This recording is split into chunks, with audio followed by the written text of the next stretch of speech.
جارێکی تر سوپای پاسدارانی ئێران بە موشک هێرشی کردە سەر بنکە و بارگەکانی حیزبی دیموکرات لە قازای کۆیە. ئەمجارە ئێران 6 موشەکی ئاڕاستەی بارگەکانی حیزبی دیموکرات کرد کە بووە هۆی گیان لە دەستدانی دوو پێشمەرگەی و حیزبە و برینداربوونی 8 کەسی تر.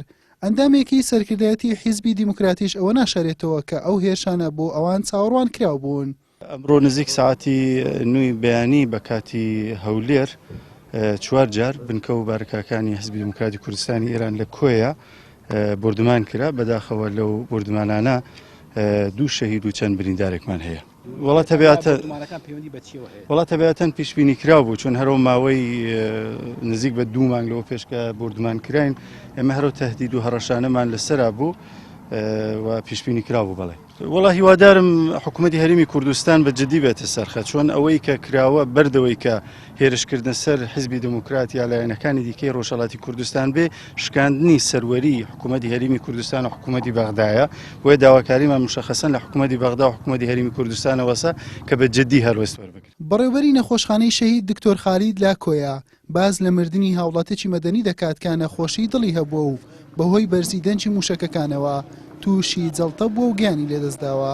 ئەو کاتی کە بردومانەکە کراوە دیارە کەسێک هاتبوو بۆ نەخۆشخانە و زانیاری بە ئێمەیان گوتووە کەسەکەش لەگەڵ بردومانەکە نازانم چۆن بووە تووشی جەڵدە بۆ دیارە نەخۆشی دڵیشی هەبووە. ئایلەکەی پێیان ڕاگەاندن کە سەبەبی ئەوە بۆ کەوتۆتە عەرز و ئەمری خۆی کردو. ئەویش بەڵێ حاڵەتی چواشمانە. لای خۆشیەوە قایمقامی قەزای کۆیە دەڵێت ئەوەی پێویست بوو بێت لەبارەی دۆخی ئەمنی سنتەری کۆیە و گوندەکانی دەوروبەری گەیاندومانەتە حکوومەتی هەرێم.